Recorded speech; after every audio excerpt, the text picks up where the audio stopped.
naming cells. So then after him came a gentleman who was the first person to observe or discover unicellular organisms. Who can tell me who that person was? How about someone at home? Who was the guy who first discovered little unicellular organisms? Right, little drops of pond water. He would scrape his teeth. Any ideas? Raise your hand if you answered this question. Number 2, people at home. Anybody? Okay, Kaylee, do you remember the guy's name? I do, but I can't, I don't know how to pronounce it. Do your best.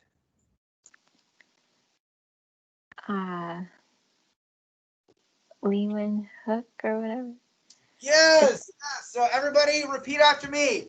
Anton van Leeuwenhoek. Anton van Leeuwenhoek. Well, you know, kind of like a crazy German person. Anton van Leeuwenhoek. Anton van Leeuwenhoek. Very good. Okay, so yes, van Leeuwenhoek was the first person to discover these little unicellular organisms. What did he call them? He called them little beasties or animalcules, kind of like a little play on words. They were like tiny little animals, like the size of molecules, animalcules. Now, do we still call them animalcules? No. No, we have other names for them. Yes? Why do both the people who discovered cells have such a name? It's a conspiracy. Okay. No, I don't know. It's Illuminati. No, just a coincidence. So you got Hook and Leeuwenhoek. But then you got other guys like Schleiden and Virchow and, you know. Virchow, yeah. Virchow. They're all German, yeah. All right, so what were their names? Yeah, Schleiden, Schwann, and Virchow. Right, continued to develop the cell theory. Number 3, who can explain to me the difference between a simple and compound microscope? Simple and compound. Now we're going to be talking about these a little bit more today. Who have I not talked to yet? How about Mario? Did you answer question number 3? No, but I answered number 4. Okay. Any ideas though? No, I don't. What are we working on here? I'm just number 12 writing it. I'm looking at a spell. Okay, fair enough. All right, what do we think?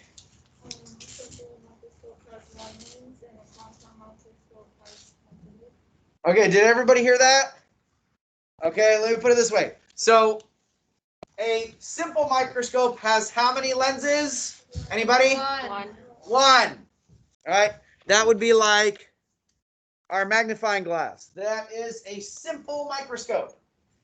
A compound microscope has multiple lenses, okay, more than 1, which is, this is what we're going to be focusing on today, how a compound light microscope works, what the different parts of it are, and how to use it properly. And then tomorrow, we're actually going to get to practice using our light microscopes, okay? So that's the big difference between the two. Simple microscopes have 1 lens, compound microscopes have many lenses or multiple lenses. Yes, Reese? I'll let you answer part of number 4. Okay. So, how would you describe, like, tell me, what is a light microscope? A light microscope is like a microscope with 2 lenses that uses light. You said it with 2 lenses? Or multiple lenses. Does it always have to have multiple? No. Right? So, is this still a light microscope? No. Sure it is. Yeah. There's actually, so question number 3 is those are actually the 2 types of light microscopes. You could have a simple light microscope or a compound light microscope.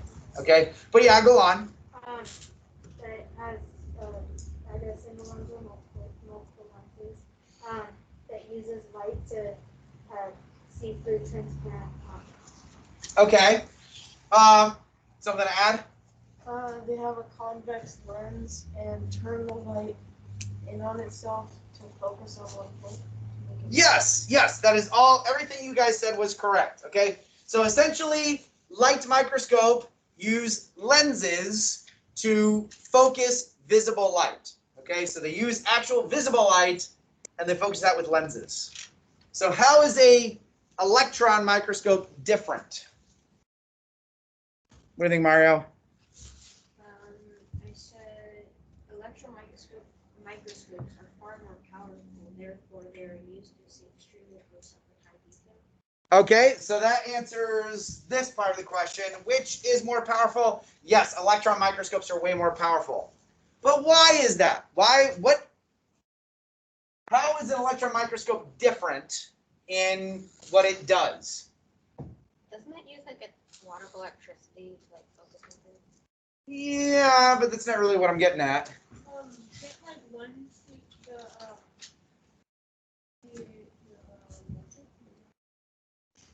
Say again? Well, I'll put it this way. electron microscope. So light microscopes use light. Electron microscopes don't. They use something else. What do they use? High-powered electron beams. Thank you. Electron microscopes don't use visible light, like what we see, but they use high energy beams. Okay? So they're way more powerful. They can see things that are even smaller than the wavelengths of visible light. Okay? So light microscopes use light and lenses. Electron microscope use high energy electron beams. Which is more powerful? The electron microscope.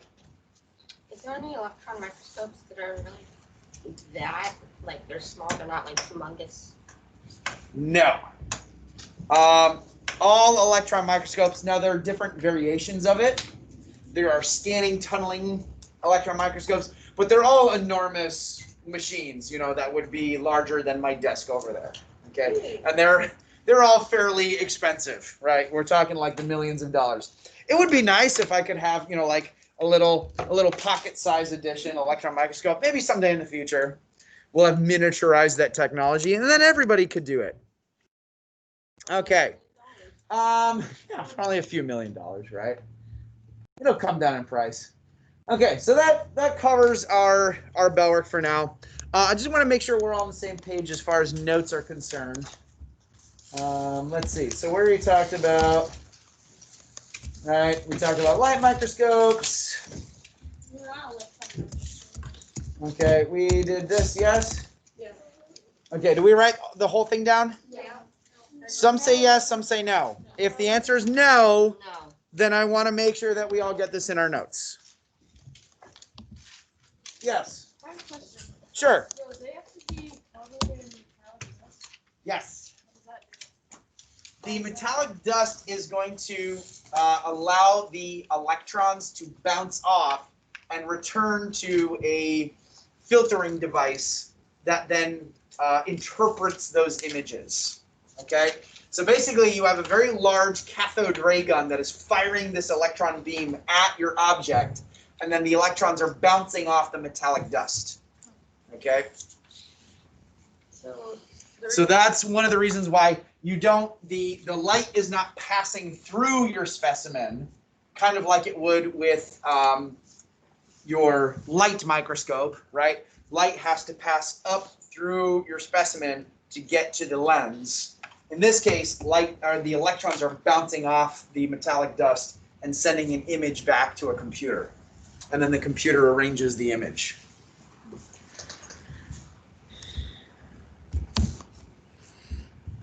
Okay, remember to cover that nose up, please. Okay, and then people at home, I just want to make sure we're all on the same page here. I'm going to share our PowerPoint with you. Did everybody get this slide written down in your notes yesterday? I think one of the things I told you is like, don't go until you've written down this slide. Do we all have this? No. Okay, how about people at home? How about this? Put up your digital hand if you have already written this slide, the present slide down in your notes. Okay, if not, I want to make sure you're getting that in your notes now. Okay, so yeah, the benefits of electron microscopes, they can get way, way, way smaller. Okay, we're talking about 10 million times magnification. It's going to produce only black and white images though. Why only black and white? Yes. It's enlarged many times. Well, not because it's larger. Yeah. Probably because they don't spend it. Nah, not because of that. Because they don't use light, so there's no color. Right. You're not using visible light. Visible light comes in, all the colors of the rainbow. You're not using visible light. You're using electron beams. So the images you only get in grayscale. Okay. It's just black and white photos. Now you get incredible detail here, right? And you get a three-dimensional image instead of a flat 2D image. Okay. And you can see things, like incredibly small that you would never be able to see with even the most powerful light microscope. Okay. But it all depends on what kind of study you're doing here. So there's some cases where electron microscopes are the best, but there might be other cases in which a light microscope would be a preferable tool because of what it allows you to do. Okay, and we'll get into that a little bit more. And again, if you haven't written this down, make sure it's written down. I'm passing out, this is not homework, by the way. All right, this is a class handout that I want you guys, we're going to fill out together. Yes? So, are electron microscopes used in hospitals, like for an MRI? Like, is that why they're gray? So MRIs, that is a different technology. So who here has ever gotten an MRI before? Okay, so yeah. Did they coach you in metallic dust? No. They probably put you in a big old noisy machine and you had to lie very, very, very still in order for them to take images of your insides. Now, MRI, very different kind of technology, right? One, because electron microscopes can only see the surface of an object. MRIs are designed to look inside of you, right? So does anyone know what MRI stands for? Yeah? No? You remember what they tell you not to do inside of an MRI machine, or what you can't wear? No jewelry, or no metallic objects. Why? Because MRI stands for magnetic resonance imaging. It uses magnets in order to get an image of your insides. Completely different technology here. Okay? Question. How do they even find stuff that small if you can't see it with that electron microscope? Like, how do they find the stuff to put on the... How do you find the stuff? Well, I'll put it this way. So, what do you think we're looking at right here? Any idea? Flower? Not a flower. What do you think? Like a microorganism or a bug? I don't know. You're closer the second time. Yeah? A fly? More specifically, not a fly, but not a bee. Nope. Butterfly? A butterfly. Yes. Okay. So this is the head of a butterfly. This is the butterfly's proboscis. In other words, that's its mouth. It has a long straw that it uses to suck up nectar, and here's that large compound eye. Any idea what these are? Are those cocoon seeds? Not seeds. Nope. So, Nope. Sperm cell? Nope. bacteria. It was a good guess. Some of them, they kind of resemble coronavirus in their structure. Nope. That is pollen granules. That's what I meant. Well, you said sperm. Oh, Sperm and pollen granules are not the same thing. Two different things. Yeah. Pollen granules contain the cell that will later become the sperm cell. Yes. What about an X-ray? I had an X-ray once where I had to stand very still and this machine moved around me on the X-ray. How was that? Huh. Was it the CT? It uses radiation. Well, there are CT scans, which that's more like they put there's this giant metallic donut kind of thing. Is that what you're describing? A little bit. Kind of. So that's a little different from an X-ray, all right? But we don't have time to get into all the imaging technology. So we're just gonna stick with this for right now. Okay. Last question. Is it about this? Yes. Okay. Last question. Can you see the tongue straw thing of the butterfly with a light microscope? Oh, yeah, absolutely. In fact, you could probably see it if you had like a butterfly in your hand. You could see it without any magnification whatsoever, you know, kind of with the naked eye. But this just gives you such a more clear, dramatically sharp image, you know, and that's what's amazing about it. We do have to move on. I'm sorry, guys. Okay. Ryan, is this a question about what's going on up here, or is there a technical glitch or what? I forgot to put my hand down. Fair enough. Okay, moving on. So, we're going to talk a little bit about the parts of a microscope. Now, people at home, I've made this class handout available to you in your module, so you should be able to find it in Canvas. I believe it's under weekly resources. Now, as we go along, it is a PDF fillable that you guys should be able to fill out, you know, type in the answers as we go. Everybody else, I just want you can fill in the answers by hand. Again, this is not homework. It's not for a grade. It's just something I want you to hold on to. You can use it to review for quizzes and tests, because you can bet something like this might show up on a quiz or test. Hint, hint, wink, wink. Okay, that's tomorrow. What? That's tomorrow, though. We don't have a test or quiz tomorrow. Tomorrow, You have a lab tomorrow. Yes. So in order to perform the microscope lab, there are going to be, you know, instructions to be like, okay, now change the objective lens. Well, you have to know what an objective lens is. That's what I'm saying. We use this for that tomorrow. Well, yes, yes. Okay, but I'm not going to quiz you on this for your lab. No. All right. So, very first part, you're going to notice on our microscope, sometimes referred to as the eyepiece. We're going to refer to it as the ocular lens. All right. Now, you notice your microscopes, these are the ones that you guys are going to be using, have only one eyepiece. So we would call this a monocular microscope. Other microscopes, however, like I have some more powerful ones here. All right, so this is a video microscope. Does actually allow me to take pictures and video. This is a binocular microscope, and it is a little bit more powerful. It's got some more objective lenses that you can snap in place. Okay. Generally, your ocular lens by itself has 10 times magnification, which is pretty good. Like this hand lens here, probably somewhere around 4 times magnification. All right. So if you could actually like pull this off and you could look at things and be like, oh, cool, 10 times magnification, just with the ocular lens. Okay. Now, compound microscopes, you have a couple of different lenses working together that are actually going to increase the total magnification. We'll get to that eventually. Okay. Next, we have the coarse focus knob. Now, the coarse focus knob is that large circular knob. And I don't know if you guys can see this at home. If I turn that knob, one thing you notice is that it's going to raise and lower this large black metal plate. Essentially, what you're doing is you are bringing your subject into focus. Yeah, question. How do you unscrew the lens from the binocular one?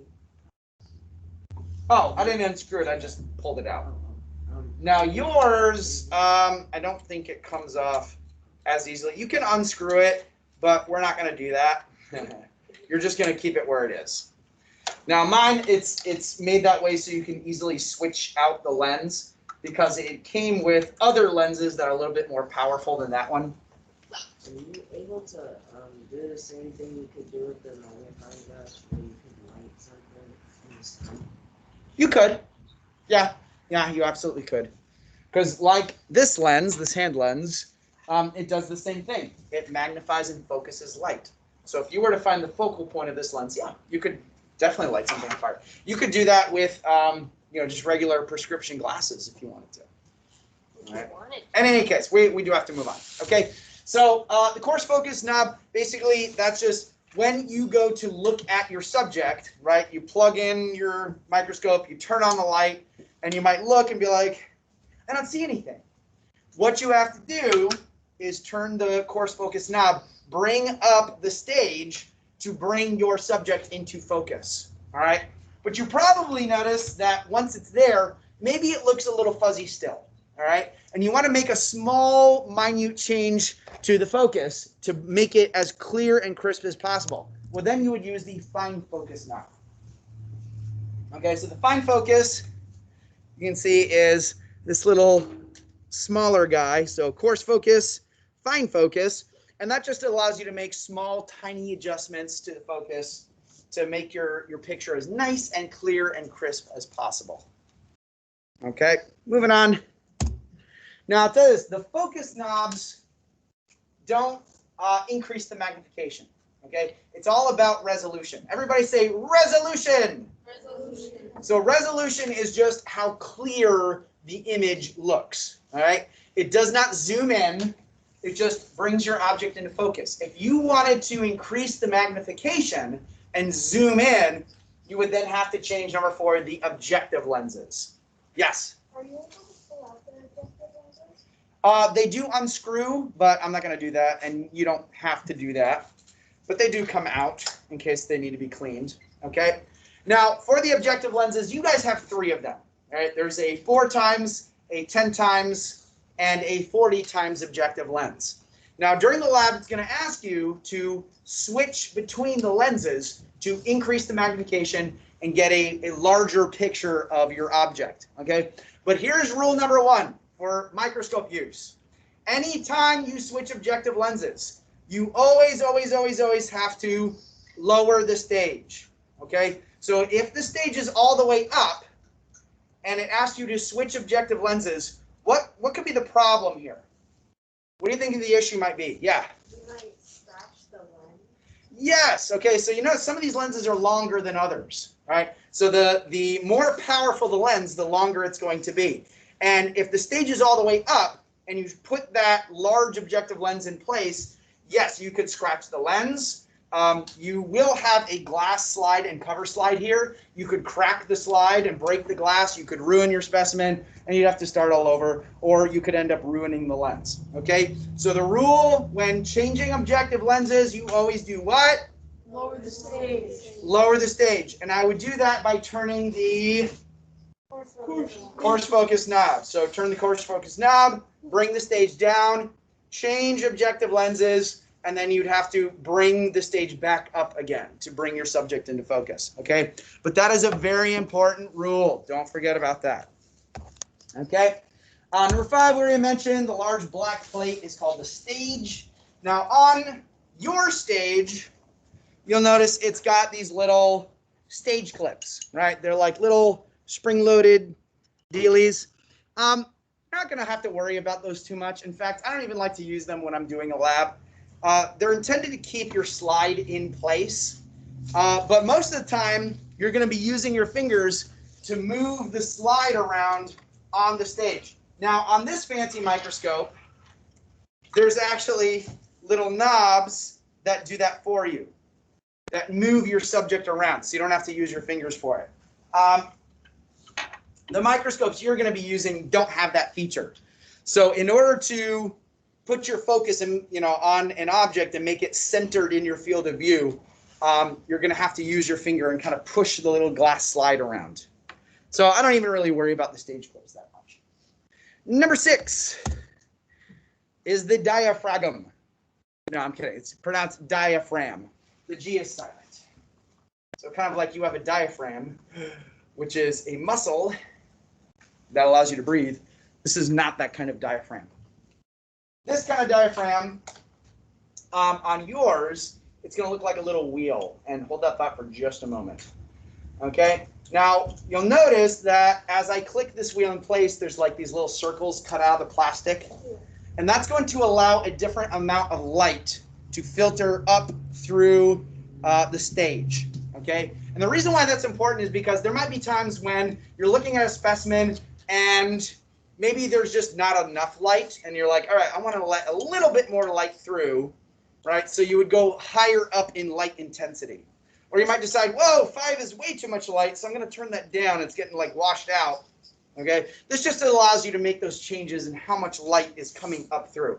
Generally, on these microscopes, you want as much light as possible, okay?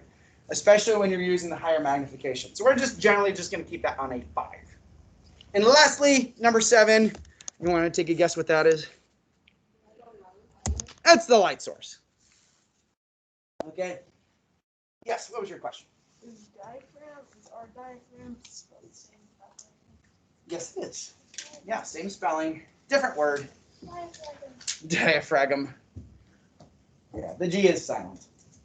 Now, in old style microscopes, like the ones that Hooke and Leeuwenhoek used to use, they didn't have electric light bulbs or light sources. A lot of times they would have a little mirror that they would have to use to like focus in light, either from a candle, or you could even use sunlight.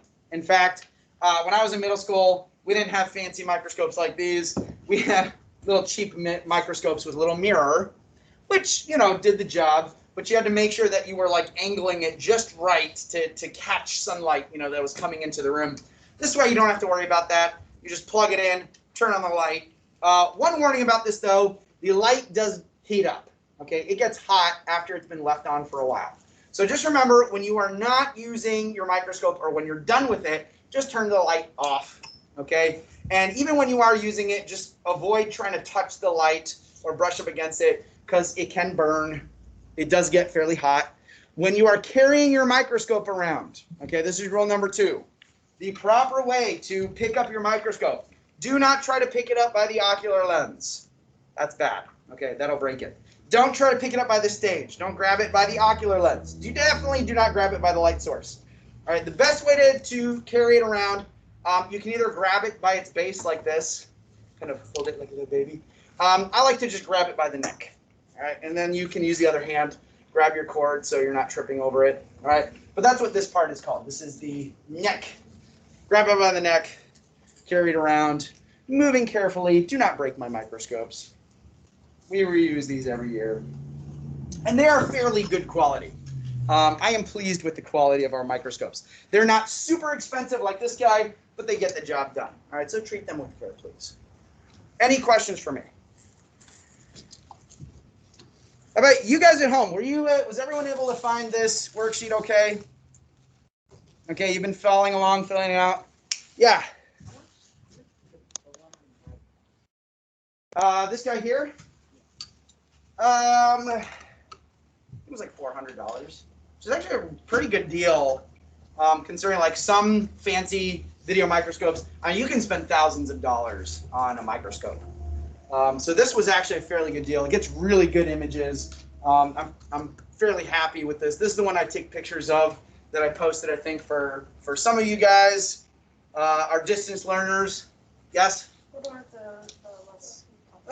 This is probably more like $180, you know. So still, you know, it's fairly good. Why doesn't LED use more or less electricity, but is way brighter? It is different from, say, like a what we call what's the word? So the light bulbs that you usually get with like the ones that heat up like this, that's called an incandescent bulb, uses a lot more electricity and gets more hot. LED draws a lot less current because it stands for light emitting diode. It's a different technology. I was wondering, yeah, if someone was going to ask about this. So this is another type of binocular microscope that's a little bit different. This microscope, actually what's really cool about it, it's not as powerful as these guys, but the light source, there's actually 2 light sources. There's one down here in the bottom, but there's also one on top, meaning light, instead of shining up through your specimen, can shine down on your specimen, which means if I were to plug this in and turn it on and put my finger down here, I could look at my finger and actually see, oh, look, there's some really cool details there. It is only capable, I think this is what? 10 times and 4 times. So it's capable of a total magnification of 40. Which that brings us to the last thing we're going to do today. Okay, I'm sorry, guys. We are running rapidly out of time. Last thing we're going to do is this. Wow. And this is important for tomorrow because one of the questions it's going to ask you is how to find the total magnification when you have different objective lenses snapped in place. Okay, I want you to copy this chart in your notes. I see some of you are packed up. Unpack. Yeah, we're not done.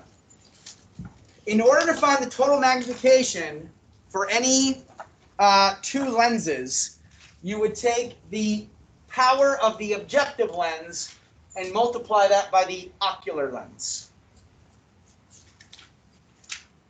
Okay, So objective lens times ocular lens gives you the total magnification. Now on your microscopes, they're generally going to have the same. You only have one option for the ocular lens. Okay, it's always going to be 10 times magnification. But there are 3 different objective lenses. One is 4 times, 10 times, and 40. So I want to see if you guys can figure out what's the total magnification for each objective lens when it's working together with the ocular lens. Question. I was just gonna say what the Oh, don't tell me yet. I want you to see if you can figure it out. So copy down the chart. Write down the formula in your notes. Total magnification equals objective lens times ocular lens. And then see if you can figure out what the answer is. People at home, you can be participating too. I know we only got 1 minute. But we're not going to go anywhere until this chart is in your notes and we got it filled out. So, raising your hand, who can tell me, what do you think the total magnification is going to be for the 4 times objective lens? It will be, any idea, Josh? 40. 40. That is correct. All right. So 4 times 10, total magnification of 40 times. What about the next one? Somebody at home. When I have the 10 times objective lens in place, my total magnification is, how about Evan?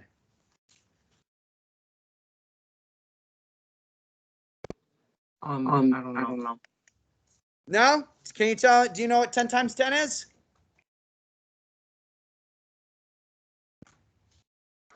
$100. Okay. Evan, did you write this chart in your notes? Don't go anywhere. No. Then you are not dismissed until you do. Nobody is dismissed till this chart is written down. 10 times 10 is 100. Josh, tell me, what is the last objective lens? 400.